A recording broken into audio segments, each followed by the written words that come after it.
நீங்கள் பார்த்துக் கொண்டிருப்பது உங்கள் விஜய்.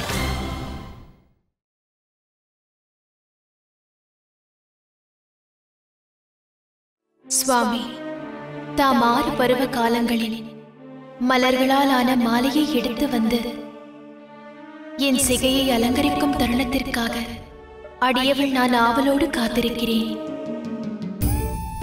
ஓராண்டு காலம் தம்மை பிரிந்திருந்த வேதனையை காட்டிலும் அது முடிவடையும் தருவாயில் வரும் வேதனையே அதிகம். மெஞ்சியிருக்கும் இந்த சில கணங்கள் யுகங்களுக்கு இணையான இடைவெளியை ஏற்படுத்துவதாக எண்ணம் எழுகிறது.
தயை செய்யுங்கள், மன்னியுங்கள். தாம் அறியாதது அல்லவே, தேவேந்திரன் பாதுகாப்பின்மை காரணமாக தன்னிலை இழக்கிறார். தம்மிடம் மன்னிப்பு வேண்டுவதற்காகவே அவர் வந்தார். எனினும் தம்மை அடையாளம் காணவில்லை. அதனால்தான் இத்தகைய... நான் தேவேந்திரனுக்கு அவன் தன் தவறை ஒப்புக்கொள்ள வாய்ப்பு வழங்கினேன். அகங்காரத்தால் அதனை உதாசீனம் செய்தான். பல முறைகள் அவன் இந்த ஆணவத்தினாலும் தனது பாதுகாப்பின்மையினாலும் அதிகார துஷ்பிரயோகம் செய்திருக்கிறான்.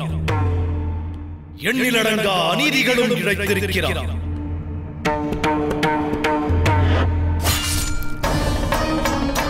ஆற்றலோடு ஆற்ற வேண்டிய பொறுப்பும் அவசியம் என்பதனை நினைவு மறந்தான். எனினும் பிரபு, தேவேந்திரன் இல்லாத நிலையிலும் அராஜகங்கள் பெருகவே செய்கின்றன. தேவேந்திரன் அழிவினால் சிருஷ்டிக்கு நன்மை விளையாதே பிரபு. இனித்தம் உத்தரவுக்கு நான் கீழ்ப்படிவேன். மன்னித்தருளுங்கள். அறியாமல் பெரும் தவறு இழைத்தேன். இனி அது போல் ஒருபோதும் தவறுகள் நிகழாது. பிரபு, இந்திரனுக்கு தண்டனையை காட்டிலும் மார்க்க தரிசனமே அவசியமாகிறது. தயை கூர்ந்து அவரை மன்னியுங்கள். இந்த ஒரு முறை அவர் அநேக முறைகள் மன்னித்தானது. எனினும் அதன் விளைவுகள் யாது? தன் துஷ்ட செயல்களால் விளையும் தீமைகள் உணரும் தன்மையையும் இழக்கும் அளவிற்கு அவனது ஆணவம் அதிகரித்துள்ளது. இந்த பரிபூரண சிருஷ்டியின் நன்மைக்காக தேவேந்திரன் அழிவதே அவசியமானது. பிரபு, தேவகுருவின் தர்மம் தேவர்களை பாதுகாப்பதே. இந்திரன் அழிந்தால் இந்த சிருஷ்டி என்னை நிந்திக்காதா? அடியவனான என்னை கடமை தவறியதாக என்னை தூற்றுமே. மகாதேவா, என்னை மன்னியுங்கள். தயை கூர்ந்து என்னை மன்னித்தருளுங்கள். மகாதேவா, பிரபு பிரபு பிரபு, என்னை மன்னிக்க வேண்டுகிறேன் பிரபு. பிரபு, நானே மிகப்பெரிய மூர்க்கன். ஆணவம் கண்ணை மறைத்ததால் தம்மை அடையாளம் காணவில்லை. இறுதியாக ஒரு வாய்ப்பு வழங்குங்கள். இந்த ஒரு முறை வழங்குங்கள். நான் இனி தாம் வருந்தும் வகையில் எக்காலத்திலும் நடந்து கொள்ள மாட்டேன்.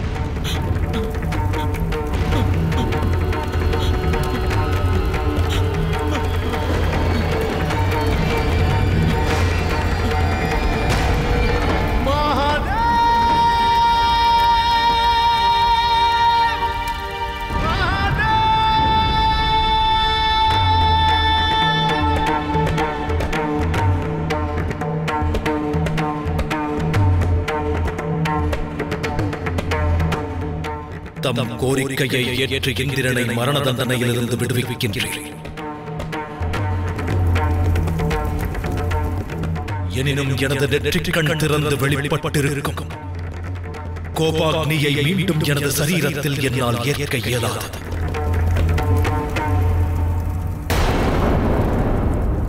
இந்த ஆற்றல் இந்த பூமியில் நிலைத்திருப்பது அனர்த்தங்களை விளைவிக்கும். இந்த சக்தியையும் அதீத உஷ்ணத்தையும் சமுத்திர நீரினால் மட்டுமே சகிக்க இயலும்.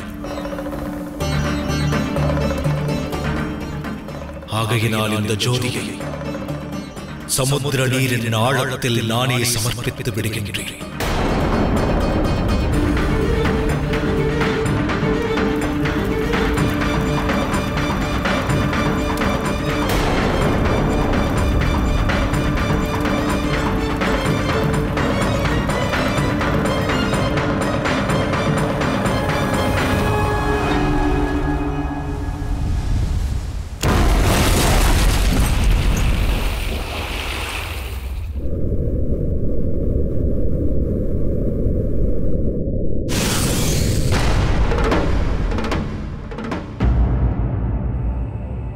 இந்த விருட்சம் தாம் வருகை தர உள்ளதாக எனக்கு குறிப்புணர்த்தியது.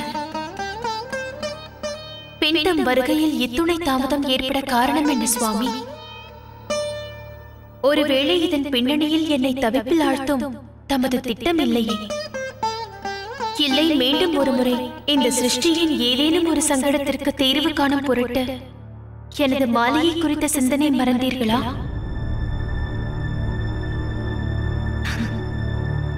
தாம் நினைவு மறக்கவில்லை அல்லவா? தம்மிடம் நான் என்ன கூறினேன்?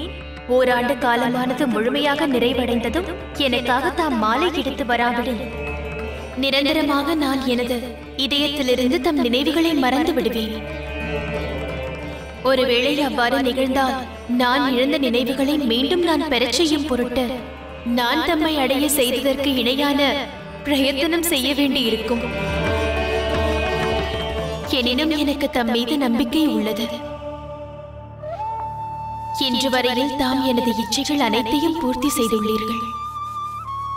அதனால் தாம் மாலையோடு உரிய நேரத்தில் என்னை காண வருவீர்கள்.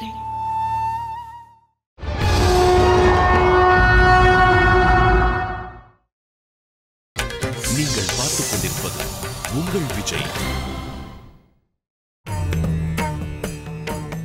தாம் கருணாசாகரம் பிரபு, இரக்க குணம் கொண்டவர். அநேக முறைகள் என்னை மன்னித்தருளினீர்கள். 100 அஸ்வமேத யாகங்களை நிறைவு செய்த பின்னரே இந்திர பதவிக்கான தகுதி கிட்டும். எனினும் அது மட்டுமே அதன் சிறப்பல்ல. ஆட்சி, புகழ், செல்வ வளமும் கிட்டிய பின்னரும் எவரது புத்தி ஸ்திரத்தன்மை இழப்பதில்லையோ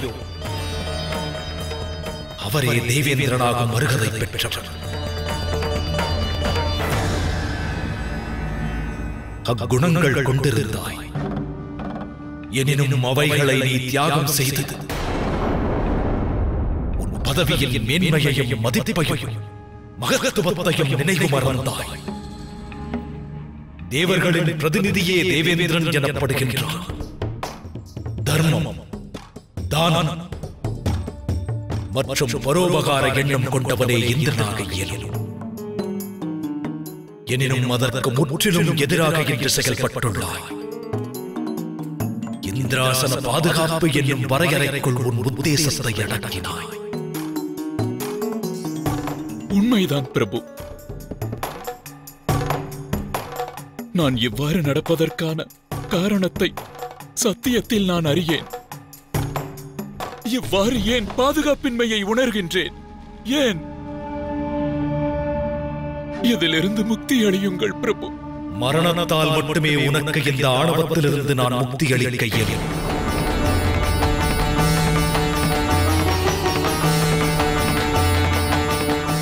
வேறு உபாயம் என்னிடம் இல்லை. இல்லை பிரபு, வழிகாட்டுங்கள்.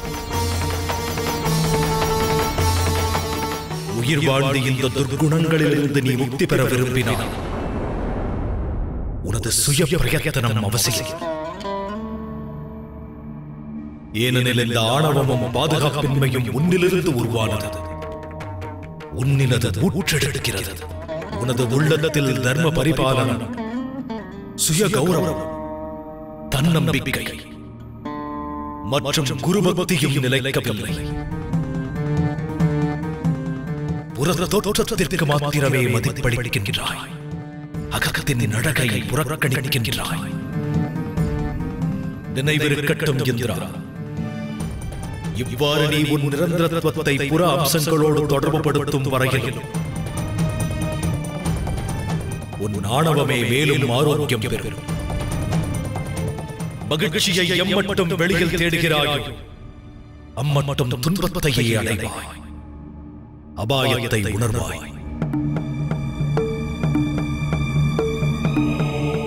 ஏனெனில் நமது புற அம்சங்கள் அழியக்கூடியவை. மகிழ்ச்சிக்கு இன்றியமையாத அம்சங்கள் உனது அகத்தில் மட்டுமே கிடைக்கப் பெறும். அந்த ஆழ்மனதை நீ அடைவதற்கான மார்க்கம் தியானத்தால் மாத்திரமே சாத்தியமாகும். நினைவிருக்கட்டும் இந்திரா, இதுவே உனக்கான கடைசி வாய்ப்பு. இதனை உனக்கு அருளியது உன் குருவின் கருணை. இதற்கு பிறகும் நீ ஏதேனும் தவறு இழைத்தால் அதற்கு மன்னிப்பை எதிர்பார்ப்பது அதனினும் பெரிய தவறு.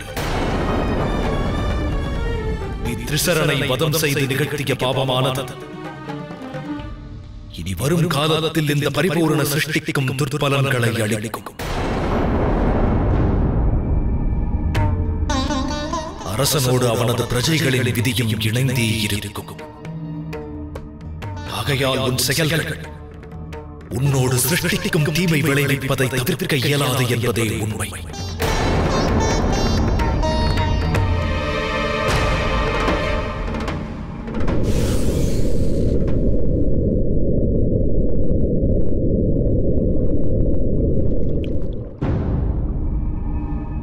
ஒருவேளை எனது தீய செயல்களின் விளைவு வருங்காலத்தில் சங்கடமாக எழ நேர்ந்தால் அதனை நான் தீர்வொன்றினால் தவிர்க்க இயலாதா பிரபு?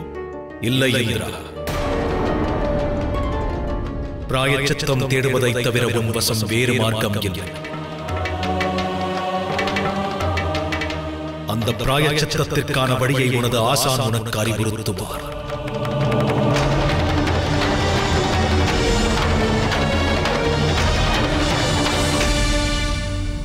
ஆசானின் ஸ்தானம் இந்த சிருஷ்டியில் ஆண்டவனினும் உயர்ந்தது.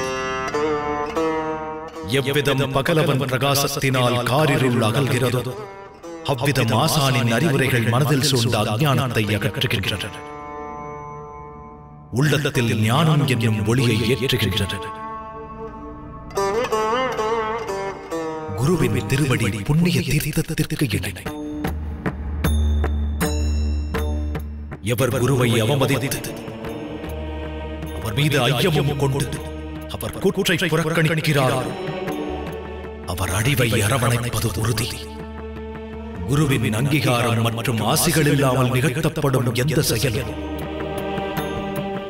முழுமையடைவது என்றுமே சாத்தியமாகாதது. இல்லை பிரபு, ஆசானாக கடமையை நிறைவேற்றுவதில் நானே தோற்றேன். ஆசானாகும் தகுதியற்றவன் நான். என் கடமைகளை நான் குறைவின்றி நிறைவேற்றி இருந்தால் இத்தகு நிலை நேர்ந்திருக்காது. அநேக காலங்கள் முயற்சித்தும் என் சீடனது மன இருளை என்னால் அகற்ற இயலவில்லை. உள்ள விகாரத்தை போக்க இயலவில்லை. ஆசானாக இருக்க தகுதியற்றவன் நான். ஆசானின் யோக்கியதையும் அவரது மகத்துவமும் ஒரு சீடனின் வெற்றியை அடிப்படையாக கொண்டதல்ல தேவகுரு. ஆசான் ஞானத்தின் கடலாவார். அந்த மகாசாகரத்திலிருந்து கல்லையோ முத்தையோ தேர்ந்தெடுக்கும் பொறுப்பு சீடனின் முடிவையே சார்ந்துள்ளது. என்றுமே ஆசானாக தாம் தர்மம் தவறியதில்லை. தாம் பெருமதிப்புக்குரியவர் தேவகுரு. இன்று இந்த பெரு அவநிலையிலும் தாம் தமது சீடனை அரவணைக்க தவறவில்லை. தம் சீடனது ஜீவனை பாதுகாத்தீர்கள். நல்ல ஆசானாக ரட்சித்தீர்கள். ஆசான் என்னும் அந்தஸ்திற்கு எடுத்து காட்டானீர்கள்.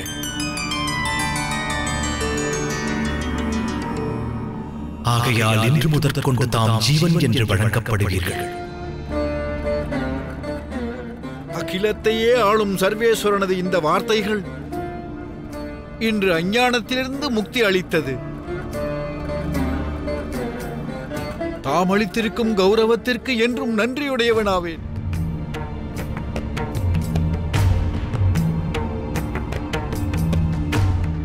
செல்லேந்திரா, இதனை உனது மறுவாழ்வாக கருதுவாயாக. இதனையேனும் பயனுடையதாக மாற்று. நிச்சயம் பிரபு, மிக்க நன்றி.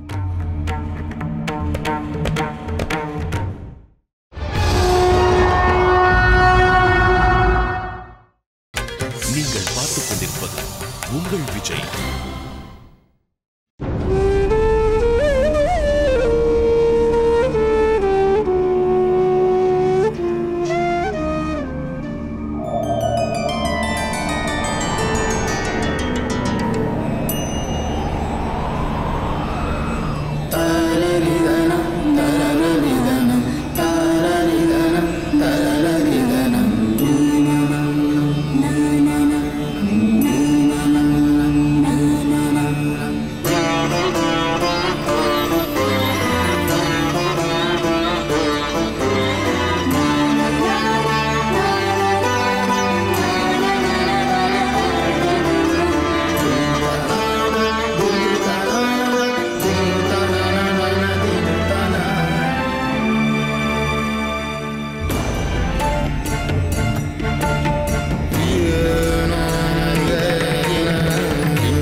இது தமக்கல்ல, எனக்கான சோதனையாக உருப்பெற்றது. இந்த முறை எனது ஒரு சிறு இச்சை கொடும் தனிமையில் நான் ஆழ்வதற்கு காரணமானது. 6 பருவ காலங்களின் மலர்களால் ஆன மாலைக்கான இச்சை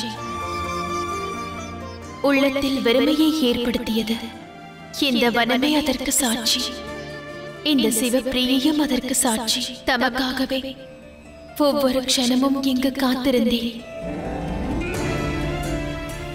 ஆடி ஆடி மாதங்களில் நான் விரக தாபத்தால் அலைபாய்ந்திருந்தேன். ஆவணியும் புரட்டாசியும் எனது தவிப்பை அதிகரித்தன. ஒவ்வொரு க்ஷணமும் தாம் எங்கு எந்த நிலையில் இருப்பீர்கள்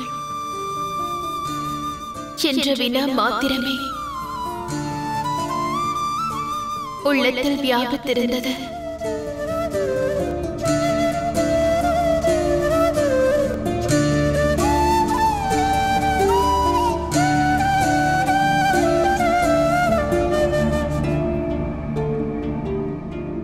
எனினும் சுவாமி, தாம் எடுத்து வந்த மாலை நமது அதீத அன்பிற்கான அடையாள சின்னமாகும்.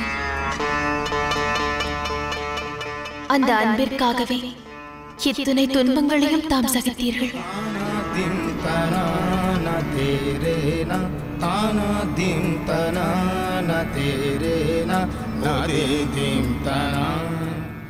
என்றும் அந்த மாலையை என்னிடமிருந்து நான் பிரிக்க மாட்டேன். அந்த அற்புத மாலையை என் விழிகளால் காண்பதற்கு காத்திருக்கிறேன். இனியும் தாமதம் வேண்டாம் சுவாமி, அந்த மாலையை எனக்கு காண்பியுங்கள்.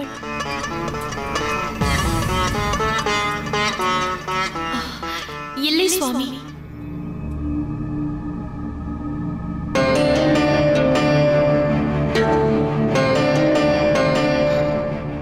அந்த மாலையை எமது சிகையில் தாமே சூட்ட வேண்டும் என்பதே எனது விருப்பமாகும்.